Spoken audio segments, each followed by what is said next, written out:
Words are about to be spoken on the Extreme Life of Matt Hardy, brought to you by the Ad Free Shows podcast, Heat and Wrestling according to Alba Networks. I'm John Alba. That's the broken one, the woken one, the spoken one himself, Mr. Matt Hardy.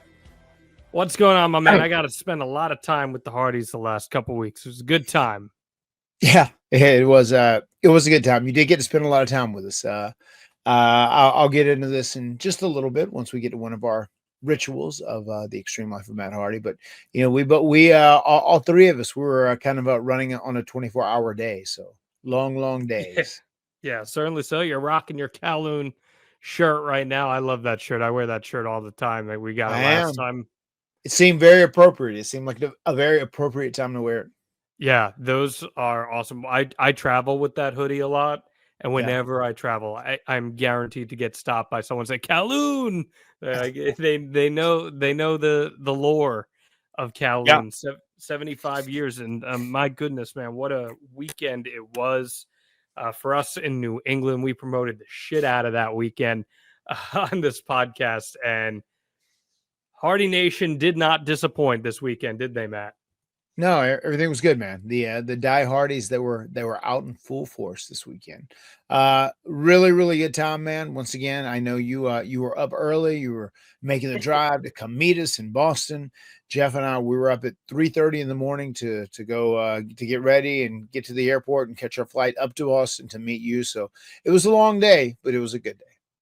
It was certainly long, but we ended up rendezvousing. Kowloon hooked us up with some food, and we got on the road to Limitless Wrestling in Lewiston, Maine, at the historic Coliseum. What a crazy night that was, and you could tell. I've seen you do a lot of meet and greets, but I feel like this group of fans, in particular, they were extremely grateful to get a chance to meet the Hardys, just because it's one of those areas that they don't get things like this typically very often. And it was a really special night, I felt like. I do agree with that. I mean, I feel like, you see Matt and Jeff all the time. We're going to pop up and do an appearance, whether it's a WrestleCon or some con, whatever else. And in most big major cities, right? If you're in New York, you're probably going to get an opportunity to see the Hardys. If you're in Atlanta, you're probably going to get to see the Hardys. Dallas, LA, wherever. But to be in Lewiston, Maine, a place that is a little out of the way, it was really cool. And you could tell that people were very grateful that we were there, and they were really excited that they were seeing, myself and Jeff and catching us before, we ended up calling a career when it's all said and done. So it was a really special night. And we love doing these. Like, if we get the opportunity and everything lines up, if the planets align, where we can go in, we can do us, be us. We can do this pre-show meet and greet. Everything works so that we're happy, myself and Jeff, on our end. And then if we go to that promotion, then it's really cool, because we love to go there and we love to do everything we can to elevate that brand and try and get the word out there about these guys. And it felt like it was a good day for us for doing that for Limitless Wrestling. What do you think of Swipe Right? You guys successfully deleted them. We did successfully delete them, and it was my first time really interacting with them at all. I have met them just in passing, but I enjoyed them. I think they both have potential. I think they have good attitudes. I think their heads are screwed on straight right now, and I like them. They were very open. They listened.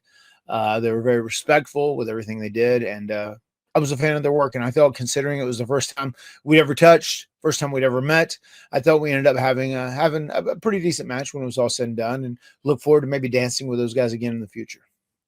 By the way, you're welcome for helping you with that in-match deletion to even the odds, because it was a little stacked against you, but we were able to even the odds with. It might be the first ever in-match deletion in wrestling history. Truthfully, it may be.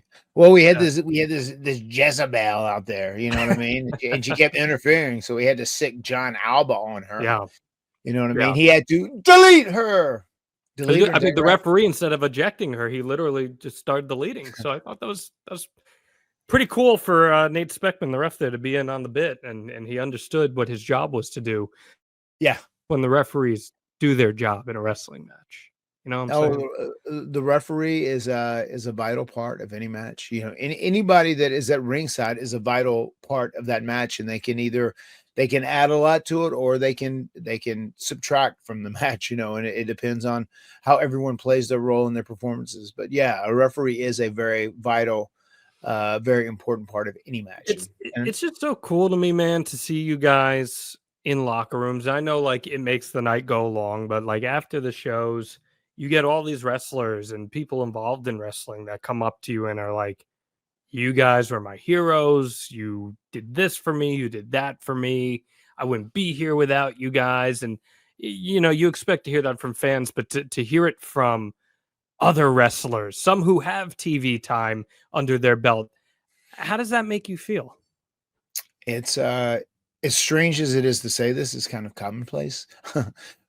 We often make the joke like, all right, well, we got through the meet and greet. Okay, let's see how we'll get through the end of the night, because it's, you know, I feel like people go like, well, this might be my last chance to take a photo with the Hardy Boys. One of my favorite teams as a kid, or one of the greatest teams, or whatever they may say. And it's always hectic. After we come back through the curtain and you feel like, okay, the night is done, the night isn't quite done yet, because it is important to us, though, to show our character, how we do care that there are people that have been so emotionally invested in us over the years, and we have affected their life. And there's a lot of times people just want to talk to you, and they want to tell you a story about how some moment in time, some match, some memory that you created for them, how it affected them and their life. And that's really special. The fact that we weld that kind of power, it's wild, but it's cool. And one thing we are very grateful for is that we have so many people that have been so supportive for us for so long, and we do want to hear them, and we want to give them a chance to share that story and interact with them, and let them know that we are grateful for it. Certainly so. You guys crushed it that night. It was a attendance record for Limitless, and it was really cool to see you guys do your thing there. And after that, we got back super late, and we ended up getting ready to go the next day, head over to the historic Kowloon, where I don't know, Matt. I think it was one of our best Hardy parties ever, if you ask me. Packed out the room. Your boy John Cena Sr. was there, and it was just such a great time. I feel like for us, our live show, people were super into it. I got to watch some of Jeff's concerts. They were super into Brother Nero, and it was a great meet, greet, delete, and eat after as well. And of course, the hospitality at Kowloon, second to none. It was an awesome Yes. day. It was a great day. And it's so funny because I know you were going above and beyond. As you were driving back, John had picked us up and he drove us up to Limitless. It was a couple hours. Actually, to get there, traffic was real bad. It took about 2 hours and 45 minutes when it was all said and done, Yeah. I think. But John was driving back, and I'm sitting there, and I think Jeff started dozing on. Now, Jeff, in case you don't know, sober Jeff now, he's up at 4 o'clock, 4:30 regularly in the morning. If he's sleeping in, it's probably 5:30 a.m. when he's getting up. But he is up and at him very early. He had kind of dozed off in the back a little bit, and I'm sitting there and I'm like talking with John, and we did have some good conversation on the way back. But there was a point where he said, "Hey man, if you want to go to sleep, you can. Like, I'm all right, I got it." And I'm like, "No, I'm good. I'm a big advocate of that. Like, come on, if you're gonna sit here shotgun, you got to stay awake and It's all support the good. guy who's driving." But I know there was one time there I was sitting there and I was reading something on my phone, and I dozed off for a second and dropped my phone. I was like, "Oh shit," which I did. I was It I was a was late tired. night, man. It was a late night, yeah. And once again, I know you were up. I'd slept the night before about 3.5 hours, and I was up at 3:30, and Hey, it had been go go go. So we did both push pretty hard on doing 24-hour days. yes, but if it means that I get a chance to hang out with the Hardys and quite literally make the towns, then Yeah, that's something that I don't think 5-year-old John would have quite really comprehended, or 7-year-old John, whatever I was when I first watched the Hardys. So it was yeah, awesome for me. But you had a good time at Kowloon. It seemed we like you were did. eating it up, and those fans there are so great. Oh, they were so great. It was so great to see John Cena Sr. It's always great just to kind of catch up and shoot the shit with him. I like him. He's a great guy. And yeah, the people that came out, they came out in abundance. It was much bigger than our last Hardy party there. They loved our interaction. There were so many people that put over the podcast that, oh my God, I have to like download this now and make sure I listen to it each and every week because I loved what you guys did so much. So people seem to really enjoy it. And also, one thing I want to say about even the people at Limitless, they were just so grateful for us being there and so grateful that they, 1,800 or whatever the official 1,800 plus, whatever the number was, that, having that kind of house and, hopefully we made a pretty big difference in that, but it's awesome how grateful they were. And I'm super appreciative when people are appreciative of our efforts, especially if we're trying to legitimately bust our ass to try and make something better. They were great. It was a great crew from top to bottom, and it was really fun being there, interacting with everyone. Absolutely. Seeing all the happiness, seeing all the excitement of them doing this, monumental show. They got almost a couple thousand people packed in a venue, and for Limitless, that was a huge deal, man. And that makes me so happy. I love that for them. Yeah, and you had a lot of friends there too that night, so that was cool to see everyone part of the locker room. Yeah. Tommy Dreamer went off to me about how much he hates Verizon Fios because he can't get SNY in the S network. So that's that was a good night. And yes, at Kowloon they gave us the lays, like the tribal chief lays, and Brother Nero threw the ones up to acknowledge the tribal chief. He did. I like too. We gave Jeff a set time to be there, and of course he was late. Wait, okay, all right. Here's a good story time. Here's a good story time. Okay, I'll give this one since you brought it up. I wasn't gonna bring it up, but so it's worth talking, man. It's a fun story. So I very much put myself on babysitting duty this past weekend, where it was make sure that the Hardys, specifically Jeff, is running on time because they're actually on time, not on Hardy time. Right, I'm not correct. Time, especially when we do the post-show meet and greets. Correct. I referred to in my Patreon and WrestlingAccordingToAlba.com whenever we do a live recording. I say, we're going to go around 12:30, which is probably around 12:45 MHT, which is Matt Hardy time. So I build that in, right? Yeah. And with this, the problem was you guys had flights you had to catch. So there's no wavering there. You have to hit your times, right? Yeah. So I got to the venue super early. I'm like, all right, let's make sure everything's set up. We got everything ready to go. The Kowloon staff was awesome. Michelle, Doug, Andy, all of them were great. Yeah. And I text you guys in the group chat and I'm like, all right, Matt, we are on promptly at 1. Try to be there no later than 12:30. I said that because I figured, okay, we'll show up 12:45. So I was at 12:40 for the record. Yeah, you were good. You were good. I had no worries. I knew you'd be there. I had no worries about you. I had no worries about you. And I was like, Jeff, you are on promptly at 2. We will end 5 minutes early so we can do a changeover for the stage, and you will be promptly at 2 because then we got to do the meet and greet right after that. I say, please be here by 1:15. So I'm like, okay, that gives 40 minutes, right? More or less for him to get there. Yeah. And the problem is when we're on stage, I can't be in the back checking to see if Jeff's there or not. So, can't go to the green room, brother. Right. We don't have IFBs in like the WWE referees where they're like, yeah, okay, they're here. We don't have that. Right. So at around like 1:45, I tee you up for a story that I know you're going to take your time to tell. Yep. And I just run back real quick and I'm like, all right, let's make sure Jeff's there. And I go to Andy from Kowloon. I'm like, where's Jeff? He's like, he's not here.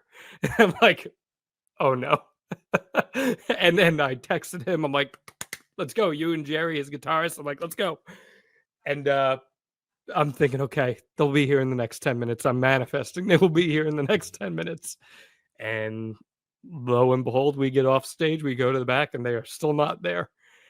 And I'm freaking out a little bit. You came back out there and you go, Jeff's still not here yet.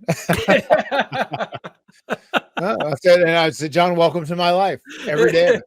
And like, it's not like I'm worried about where he is. He's right next door. I know that. He's right next door. It's just, I'm like, oh my God, what are we going to do? Because we got, people are going to get restless and we got a meet and greet and we got to go. We got to go. And you're like, I just told him he's got to get his ass over here. And I went out there, did a little stand-up comedy, tried to keep things going a bit. I went downstairs, waited for Jeff. He walks in. I'm like, let's go. We got to go. We got to go. We bum rush him through the lower level of Kowloon. We get upstairs and we get set up. I get his guitarist sound checked. This is the best part. I get his guitarist sound checked. We're all good. I'm like, all right, I run back there. You're with him. I go, Jeff, are you good? Yeah, man. Yeah, I'm good. Okay, great. I go out there. I'm like, all right, ladies and gentlemen, sorry about the delay. I know you've been all waiting for this. Here we go. The charismatic enigma, Brother Nero. Jerry's playing. No more words. We're ready to go. They're giving him a standing ovation. And no Jeff. I'm like, we gave it like 20 seconds and he's not walking out. And I'm just like, fuck. All right, let's go in the back. I get up, I go to the back. I go, Jeff, let's go. And he's like, oh, yeah. And he walks out. Man. We do the reintroduction. He walks out and we were good to go. So and he played a great show because that's what he does. But that's your life, huh? That's my life. Every day of my life. It is my life. Every day of it. Has he always been like that? Has he always been? Because Jerry, his guitarist, goes to me. He goes, next time Jeff Hardy runs on time will be the first time Jeff Hardy runs on time. That sounds about right. Has he been like that his whole life? Yeah. I mean, there's usually like usually if we determine the time we're going to see, especially on the second day, if we have the first day and like we're there late as shit, we're there till 2 a.m. in the morning, whatever, we'll go a little later than call time. And Jeff's going like, okay, cool, I'll be ready to leave here at 1:45 or 2 or whatever it is. And then like that 1:45 or 2 comes around, I go, okay, cool, man, you ready to go? I'm all packed up, I'm ready. He says, I'm gonna need about 20 more minutes. That's a regular, and I'll go, okay. And then like, he'll be back like fist bump, prayer, heart, hit me with some emojis. But yeah, I mean, man, he doesn't like have that sense of urgency. Like, God, I gotta go. You go to me. You go. At least I could say this. I'll never be worried about him dying from stress. No, he will not die from stress. I promise you. It's very rare he gets stressed out. It takes a lot of shit to get him stressed. He doesn't have anything in his life now that could stress him. I love him though. It was a great time. It was a great time with you guys. And it was awesome. It was awesome. I do want to talk about Karrion Kross though, man. This guy's stealing all the wrestling headlines this week. What do you think of this seemingly what is a departure from WWE for Karrion Kross as someone who yourself has generated a lot of social media buzz in the past? He's very good at keeping his name in the headlines. I can't say that. I like Kevin. I like Karrion Kross, Killer Kross. I've never got to interact with him a lot. I've got to interact with him some. I got to work with him one time at Future Stars of Wrestling, which is pretty cool. That was his home base, and I would go out there and do quite a few shots back in the day for Joe DeFalco. Shout out Joe DeFalco, FSW. But we had a fun deal that one time we worked out there, and then we've never been at one place for like a long amount of time together or whatnot. But I've always been curious and kind of intrigued by his process, because he is a guy that does kind of want to push the boundaries of like what is real, what is fake, what is fiction, what is fact, what is reality. And he's good at mixing that up in pro wrestling. And I think he's done a great job doing this, because there's a lot of people that just were they were certain that this was a big work, that WWE was doing. And I mean, I think with the way everything has gone down, I think his contract has expired. That's my professional take on it, just from looking at the scenario. It could be something bigger at play, but if that is the case, then they've done this pitch perfect. I think it's going to be really interesting to see how long his obsession from the fans is sustained. I think that's kind of what the WWE is going to pay attention to, as far as like if they're going to bring him back or sign him up or do whatever. I think that is kind of the most important issue in all this. How long can this buzz around Karrion Kross be sustained?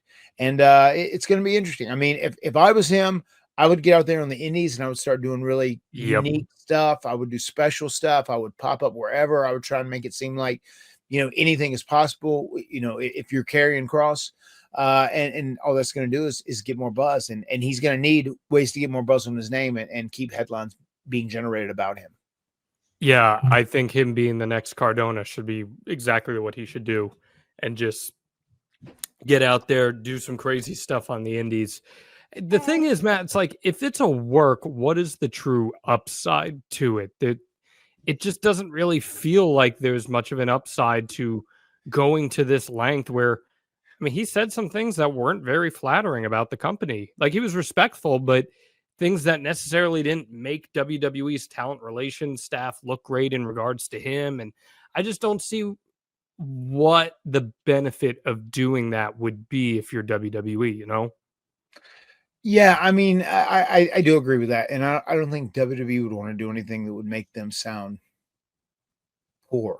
You know, would make them Right. sound like they're making poor decisions, or they have someone that is inept. I could understand if you were going to try and create some sort of work where you have this guy that has this groundswell of fans behind him, that they really want to see him get pushed. They want to see him get utilized. They want to see him, move up the ranks in WWE. And then you just go like, hold up, what if we play this out where it seems like we're not going to give him that and his deal's about to run out, but then all of a sudden he explodes back on the scene, and then the people feel like they made it happen because they were so invested in this guy.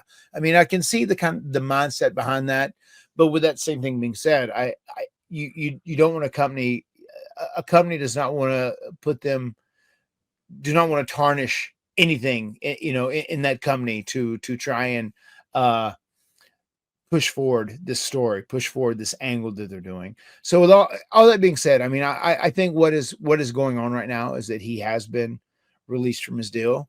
I love the fact that he jumped on Ariel Helwani immediately, right from the jump, after being a free agent.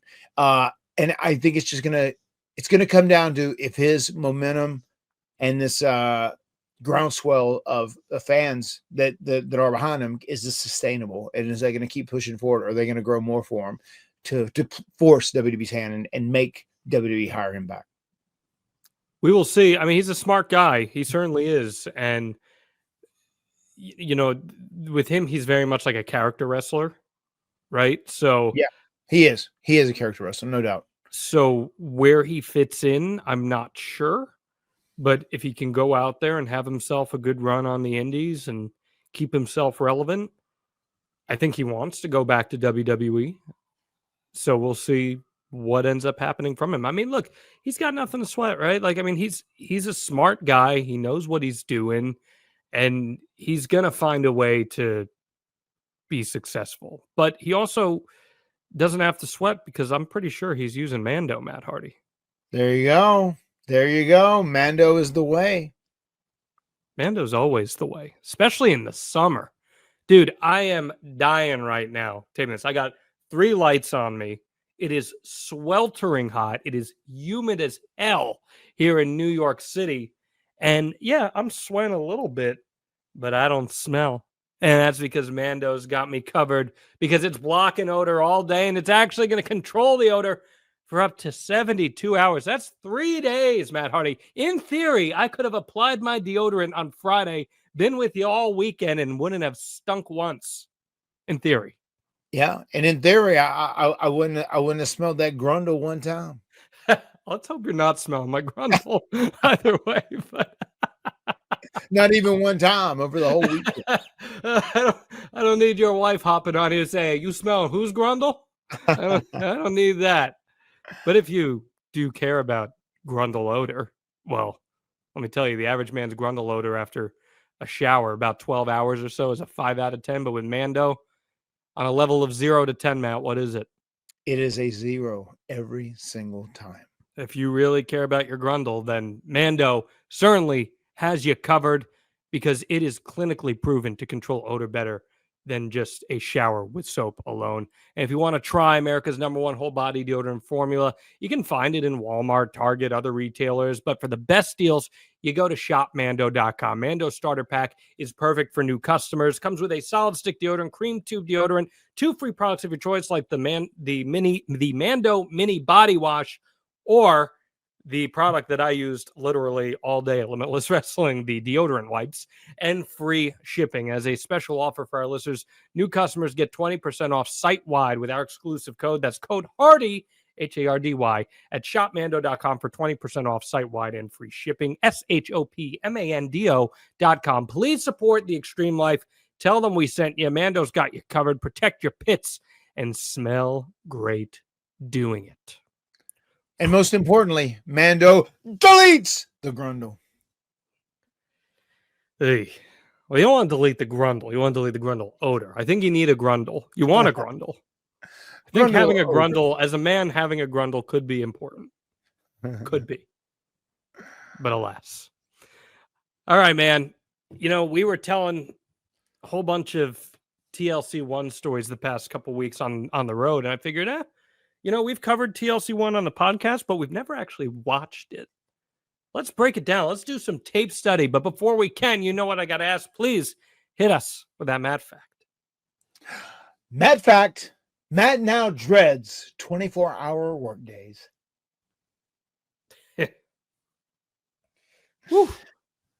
Yeah. When did you get to sleep after the Limitless show?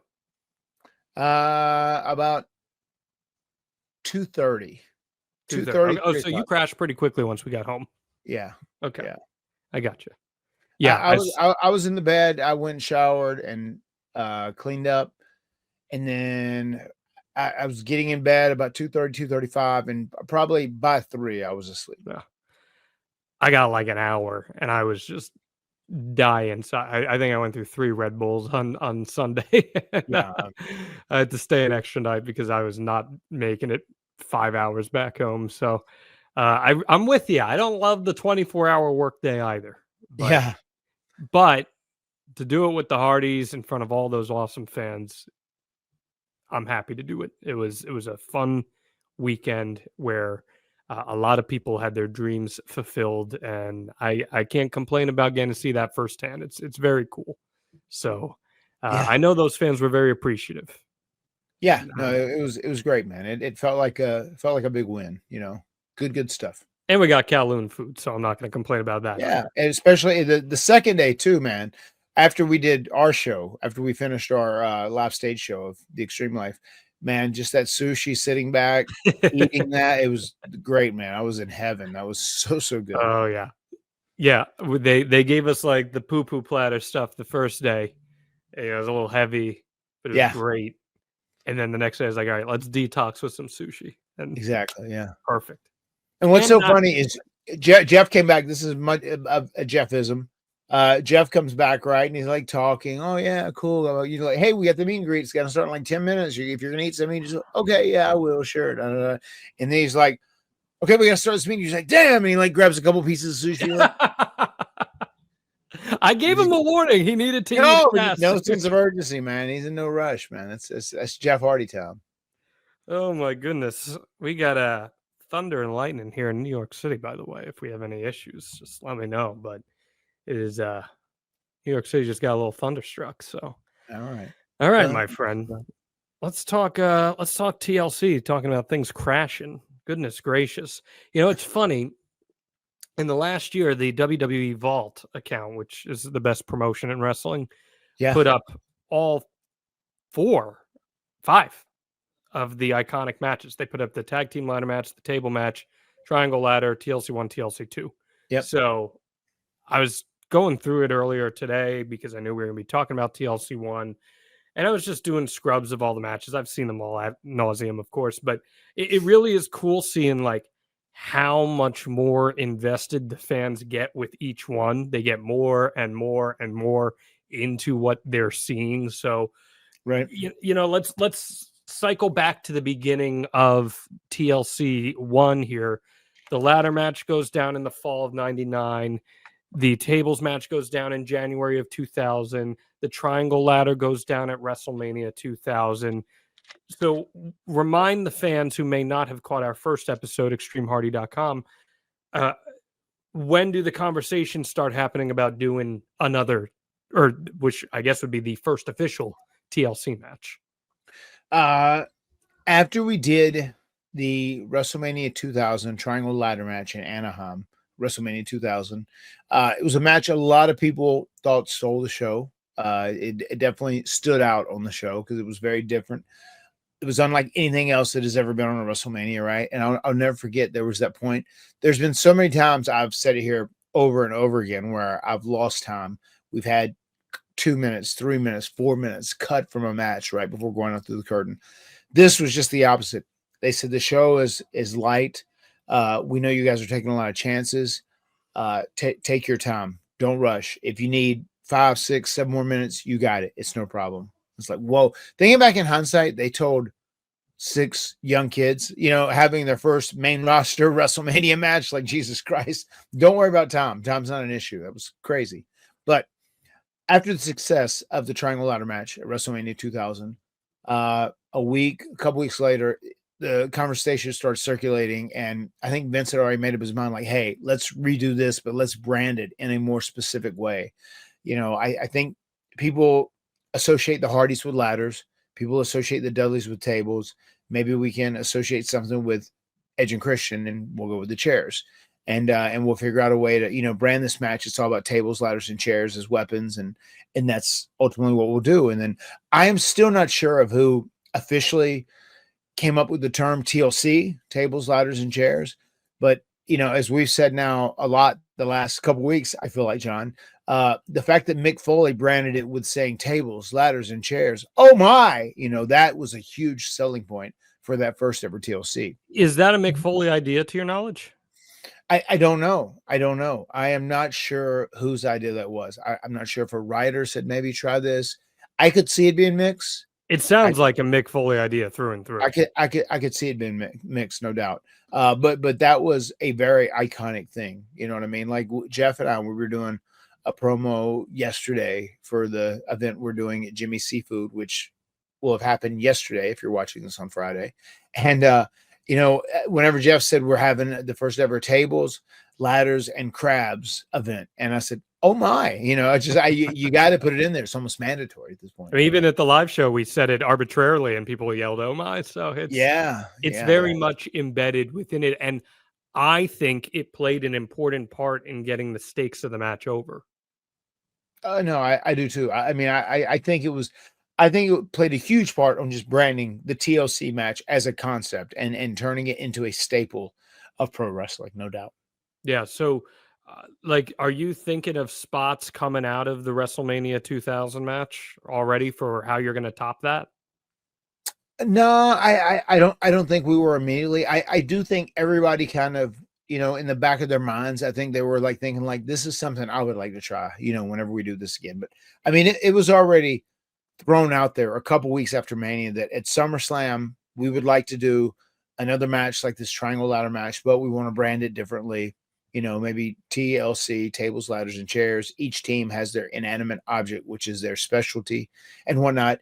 And also the working plan, maybe 3-4 weeks away from WrestleMania is the event, and that'll be the time where you guys win the titles back. So it'll be a big deal too. It'll be a big blow off match. Edge and Christian, they had just turned heel. They were getting hot.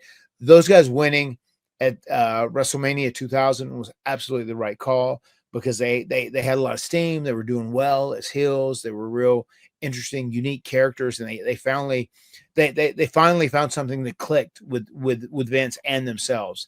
So that was ultimately going to be our blow off where we're going to win the titles back at SummerSlam 2000. But as we know, that did not happen.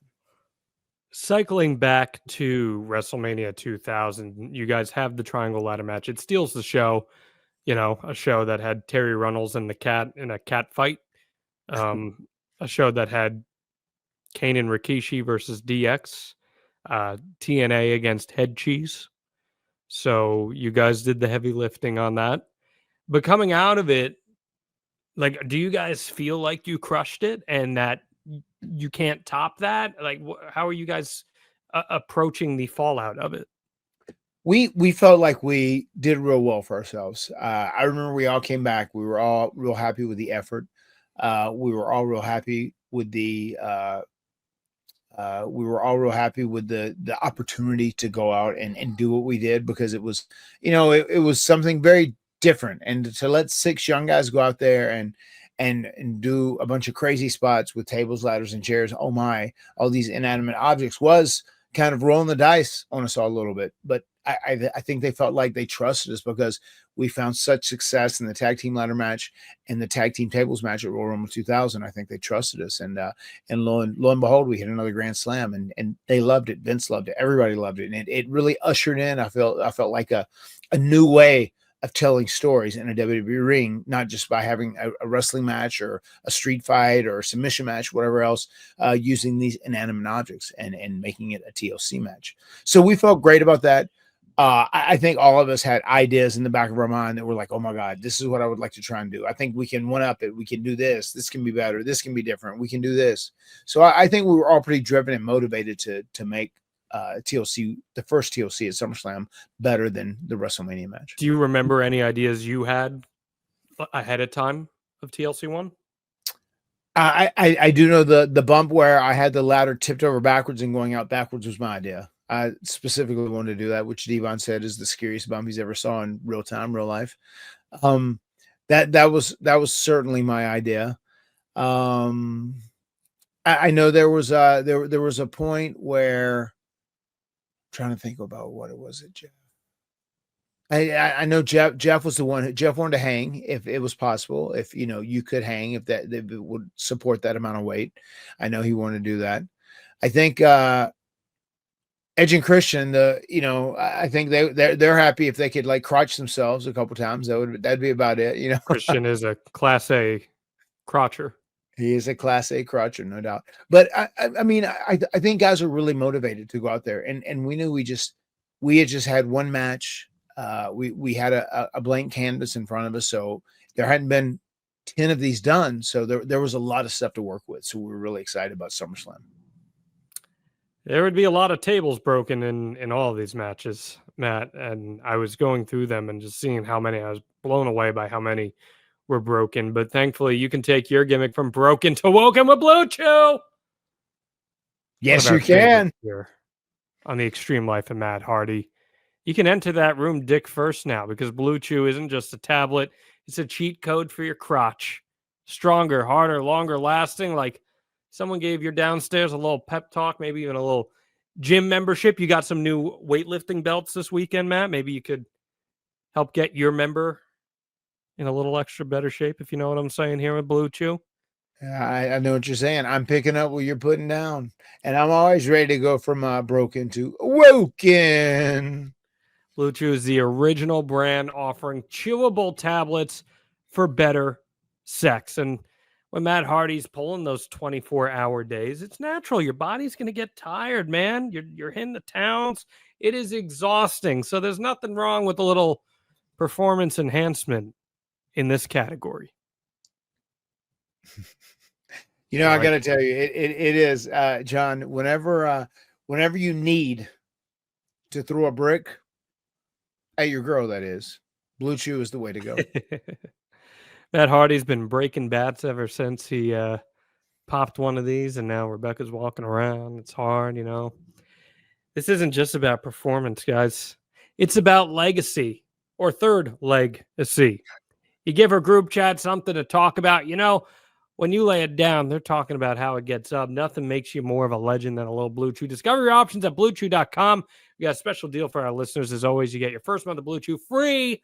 Just use promo code Hardy at checkout and pay $5 for shipping. That's it. Join Blue Chew's mission to upgrade humanity one thrust at a time. Head to BlueChew.com for more details. And you're going to find all your safety information there as well. And a big thanks to Blue Chew for sponsoring the Extreme Life of Matt Hardy. Okay, Matt, we've talked about TLC 1, but we have never watched it here on the podcast, and I'm very, very excited to. This is going to be great, and get into the mind of Matt Hardy as we try and break this thing down move for move. When's the last time you watched TLC 1 in full?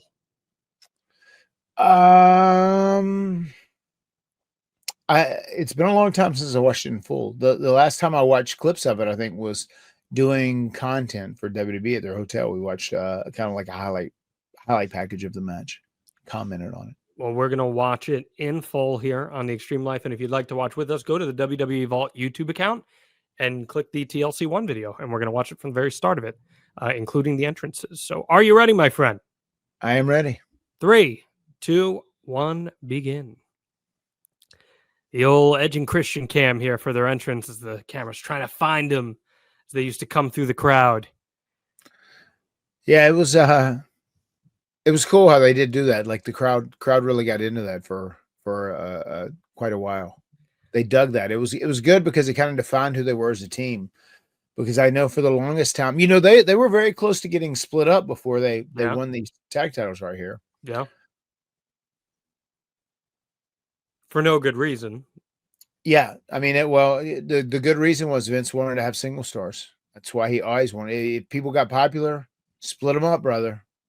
If they're single stars, I can make them main eventers. They weren't ready for that yet. No, none of us were ready for that at this time. Here come those damn Dudleys. Here come the Duds. We're in Raleigh, North Carolina here, so the Hardys are getting that last entrance. Yes, sir.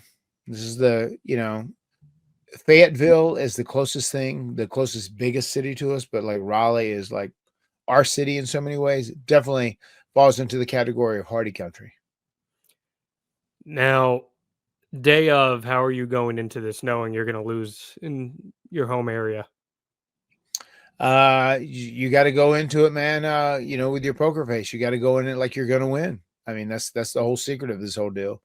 So, I mean, we were ready to rock and roll and do everything we can right here. It just starts off with a crazy brawl right from the beginning. I think the Hardy Boys are going to shine right from the hometown favorites out here going crazy, poking everybody, giving these rib shots with the chairs.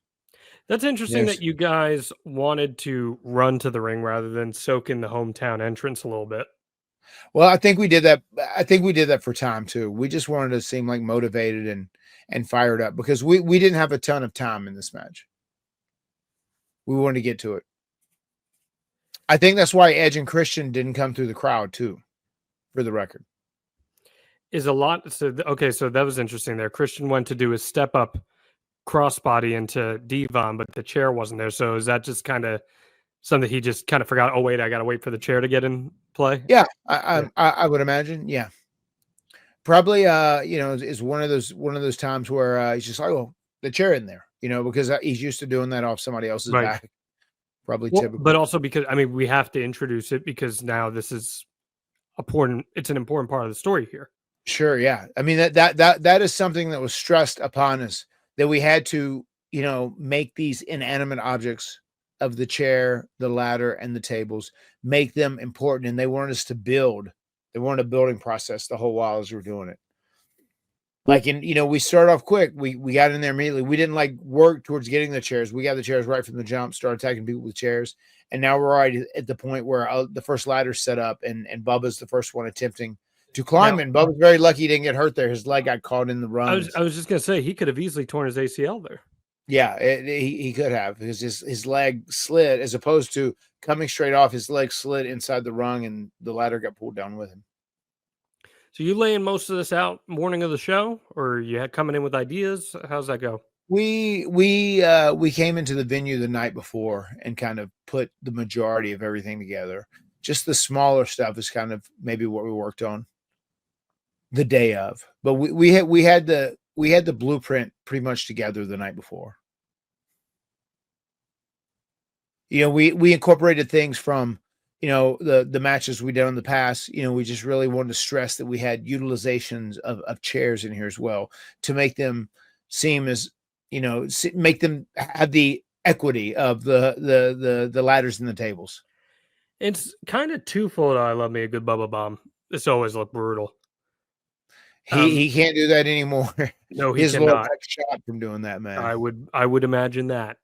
Yeah. But I was saying it's kind of twofold, because you come into this now, you've established the equity of you guys having these matches, and the crowd. I was just gonna say, I don't know if you noticed that. I'm sorry to interrupt you, but there was a ladder that got knocked down. Bubba knocked it down because one had to be down, but it hit the ropes and bounced back up, and I had to come push it back down because we wanted to get to this special spot here. No, that's fine. Please call that out. But I was just gonna say, the crowds have the expectation of these. Oh, Jesus, the slingshot.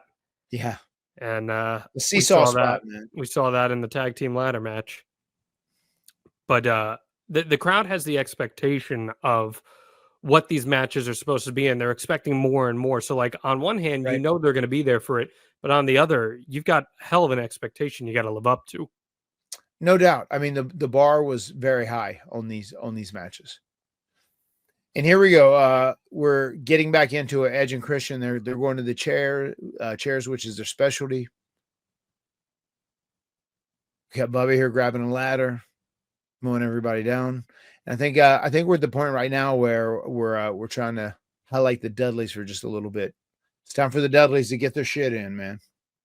Is there room for any improv in this, or is it pretty much piece for piece put together here? I mean, typically you try and have the major blueprint of everything, but I mean, there is room for improv, especially if something goes awry. You know, if a ladder gets broken or some specific thing you need for a certain spot gets broken and you can't do it. Yeah, you have to be ready to improv if you need be. There's no move that's more indicative of 2000s culture than the "was up." Yeah.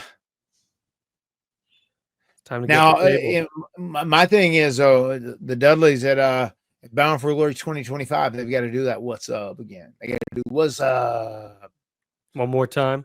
They got to do it one more time, man. Yeah, but you don't want to be the one taking that. Yeah. Well, I didn't say that, but I'm just saying they got to do it one more time. That's fair. Yeah, I got a gripe with Bubba now with the get the table spot. Like, yeah, you hate the 1, 2, 3, right? I hate the 1, 2, 3. Why do we need the 1, 2, 3? Everyone knows what you're supposed to say. It's Pavlov's training, man. It's just he knows that when he goes 1, 2, 3, he doesn't have to say it. They know to say it then. He's just got them trained, man. 3D. And now the Dudleys have always been very protective of the 3D as their finisher. Sure. I'm sure you've heard this. There was a big debate, like Christian had to get this earlier in the match because he had to sell for X amount of time before he could come back. So I do know that's something the Dudleys were very adamant about. Yes. Well, there's no question. Like, the 3D was one of the most over moves in the company. Yeah, no doubt. So I understand wanting to protect it. And here we go. First time we're seeing the 4-table apparatus. Jeff just actually noticed on the tables they did this at SummerSlam 2025. They actually had holes. Yes. In the tables, so the other tables, their legs would fit right inside. Made it easier to stack it. Yeah, which was interesting. Yeah, I'm all for anything that makes it safer. For as safe as going through 4 tables can be. Yeah, I mean, I like the idea that there we go, Edge with a chair. Edge with a chair again. There you go. You had to chunk out those, had to cut out those headshots. Bubba was never afraid to take a headshot. No, man. I saw there was a version of the tables match from Royal Rumble 2000 they put out, and I want to say it was on the Vault, but they left all the chair shots in, and we were knocking the shit out of one another. We did some brutal headshots. Here we go. Hardy's getting in there a bit. Gotta get that leapfrog back. Here we go. Yeah, Jeff's a big leapfrogger. This is his favorite. This is when he shines. Is his lower back as destroyed as yours is? No, I don't think it is. I mean, he didn't do leg drops every night like I did in the beginning. I mean, he would do these big ones, but his lower back is better than mine, his hips and pelvis.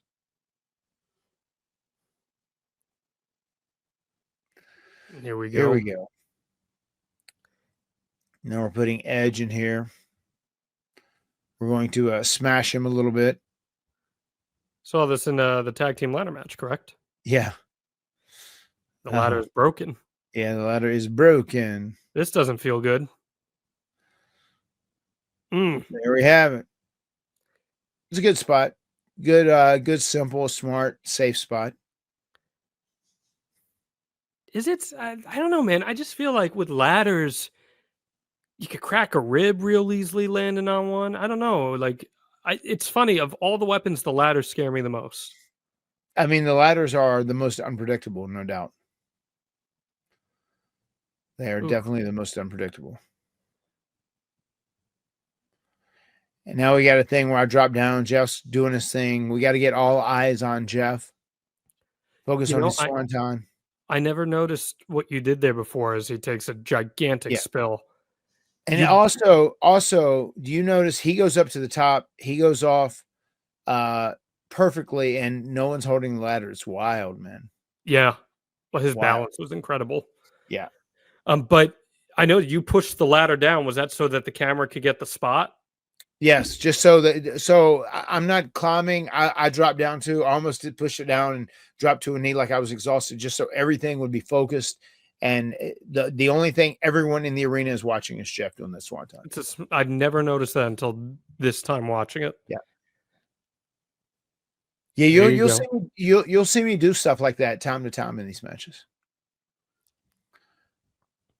Here we go. Now we got the Big Daddy ladder. Going a little higher, raising the stakes. A little slop drop off the ladder. And it's what is it, a sextuple down? Kind of, yeah. Got six guys all down here. Yeah. It's a good chance to reset, right? It is. It is a good chance to reset. It's important, and you got to let the crowd come during that time and like wait on them and be patient. It takes discipline, but it works, especially if people care about you, if they're invested in you. Here we go. I wonder where Bubba's going with the way he's looking. I mean, he's really trying to, but there's no way around it, really, right? Like you gotta make sure. Here we go. He got it to a great bump. Did he volunteer to do that? He wanted to do it. I think that was one of his ideas. Because I think there was a question in how many tables we were going to have, and we're like, "Can you do it on 2?" He's like, "I'd rather do it on 4." He goes through 3 of them. Yeah, it's usually how those things work if you hit it perfectly. The one in the one in the very front on the bottom typically doesn't break. Kind of go over it. If you hit the top one in the middle with your momentum.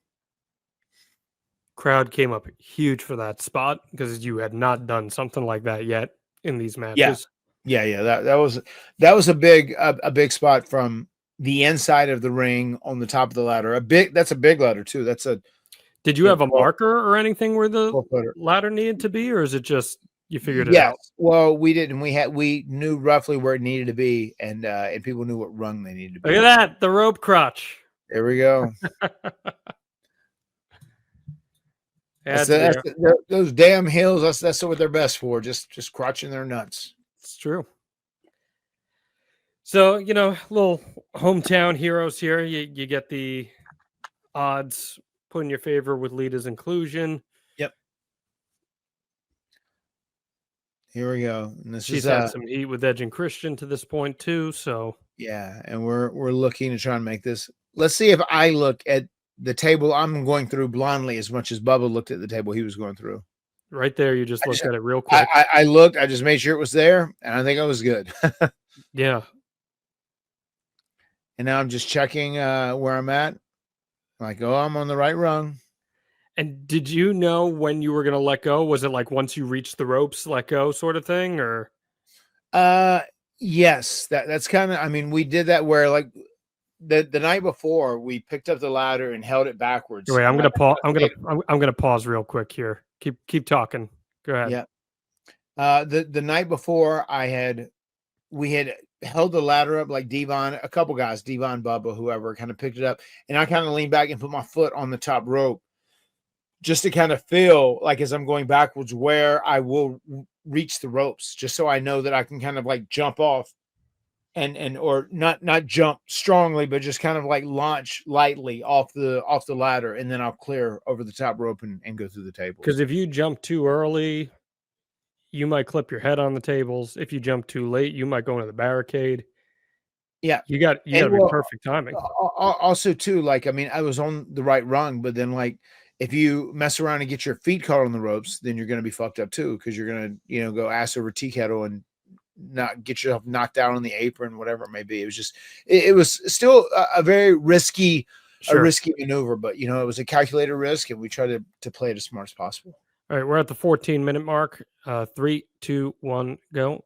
So Lita's checking on you. I've always thought this is brutal here. Edge spears her, and by my count, it looks like the back of her head hits the ladder. And for a second, Edge like waits there with his hair covering his face.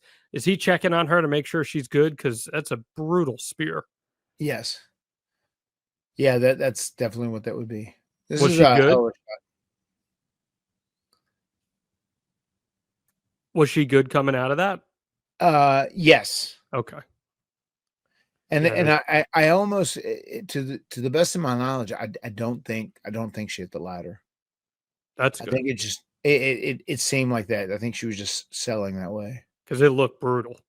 Yeah. And that Wile E. Coyote camera shot of you going back was nuts. So incredible. And here we go. Here's the story we've told. If you've attended an Extreme Life live show, Matt's told this story quite a bit here. Devon, the man who dreads heights. He's terrified of heights, scared of heights. And now we've got him up here hanging. And look at Jeff. Look how comfortable Jeff is. You can see Devon yelling. Yeah, he was just, stop kicking me, Jeff. Stop kicking me. I'm going to fall. Oh, goodness gracious. And there goes Jeff. Was his leg okay? Because he landed on his feet coming down. Yeah, I mean, I think he wanted to. They just, we just wanted to paint the image that they like crushed him with the slider and he couldn't withstand the blow. So that's what knocked him down. And here they go. Crazy. Grabbing the belts, and that's it. Edge and Christian are your new tag team champions. There you have it. For the actual first TLC match, that was pretty good because we didn't go too nuts.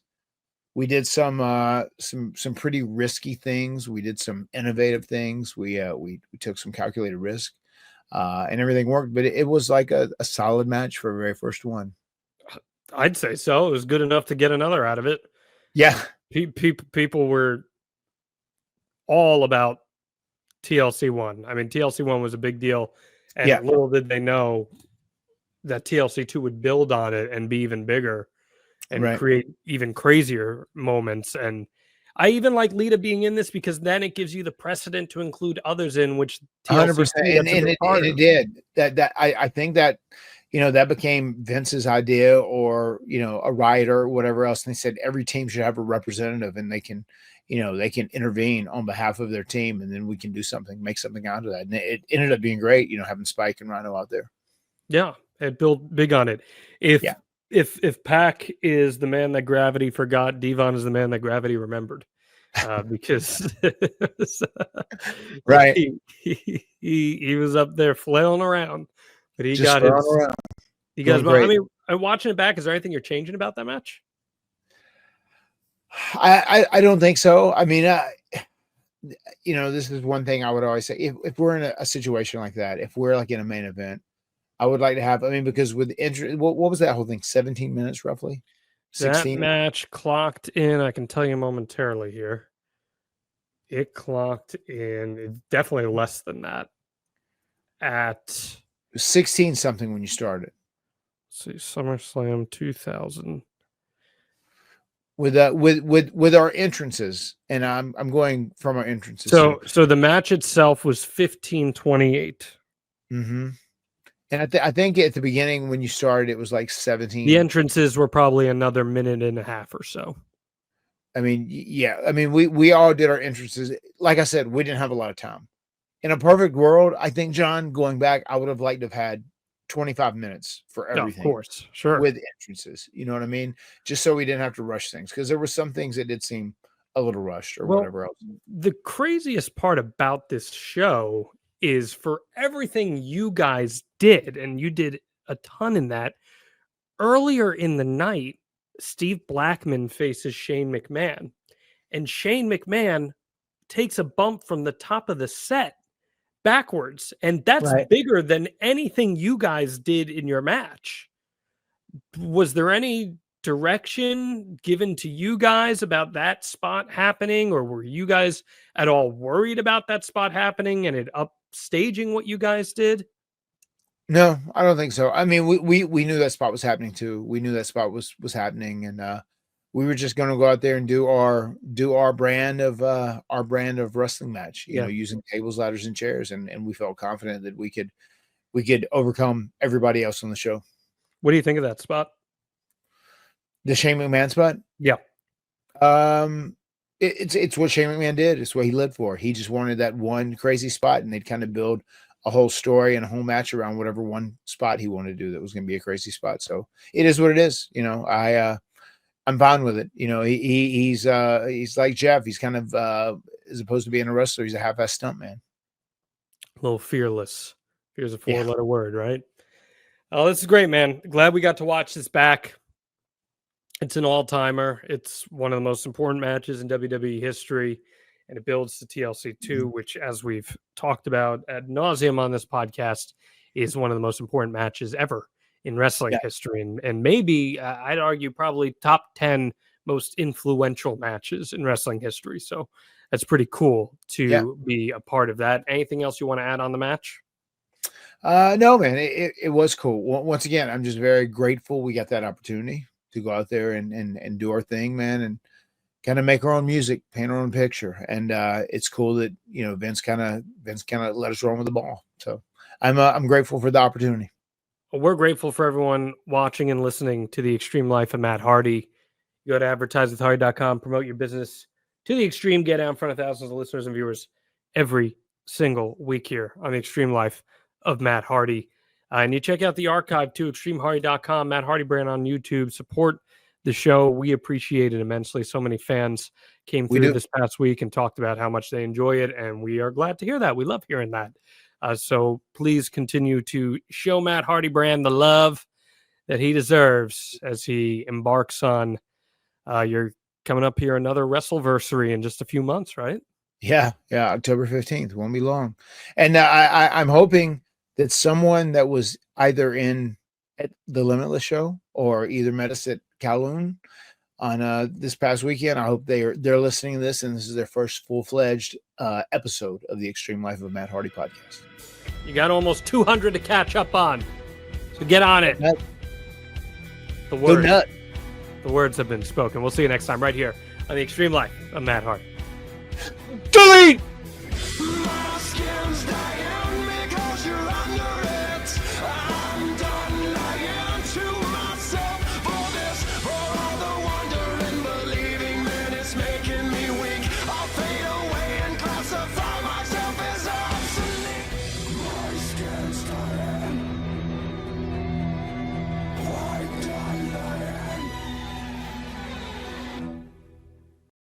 We're talking about how to save money with SaveWithConrad.com. All right, folks, take a look at this chart right here. What we're seeing is that the percentage of disposable income that's really just going for debt service here in America is like 11.28%. It's been climbing ever since the pandemic. And what that means is folks are spending a lot of the money they earn today to pay for bills they ran up way back when. Is that you? Are you carrying credit card balances right now? Well, I want to encourage you, stop taking out new debt at really crazy high interest rates. And instead, let's start using some of that equity in your house. Someone who did exactly that was my man, Justin. He's an auto sales manager there in Knoxville, Tennessee. He was looking to do a little home remodeling, and he kind of liked the idea of getting rid of some debt. Well, check out these before and after photos. Justin actually used the equity in his house to turn his home into his dream home. Yeah, and on top of that, we paid off all of his debt, and he even got to skip 2 house payments. Like right now, if you haven't already, you don't have to make your July or your August payment. You're done until September 1st. And come September 1st, you can be saving a boatload of cash. Just ask Justin. He upgraded his house. He got rid of his credit card debt, and he's going to save $1,000 a month. How do you make your house nicer and get rid of your credit card debt and save money? It's easy. You go to SaveWithConrad.com. You let my team run the numbers for you for free, just like we did for Justin. By the way, there's no cost, there's no obligation, and if we can't help you save some cash, we won't waste your time. So what are you waiting for? It costs nothing to look. And by the way, if you've been looking to see what rates are doing, let me put your peace of mind in play here. We've got a year 3 guarantee here at SaveWithConrad.com. All the experts seem to agree that interest rates are going to improve over the next few years. Well, I don't want you to miss out on that. So here's an opportunity for you to go ahead and start saving as much money as possible right now, but not waste money later. When interest rates improve, we'll throw you another refi without charging you a whole new set of lender fees. So you're going to save on closing costs later, but you'll start saving money today at SaveWithConrad.com. NMLS number 2129, equal housing lender. And again, you don't need perfect credit. So even if you've had some troubles in the past, you need a plan. We want to be your mortgage advisor for life. Give me a shout at SaveWithConrad.com.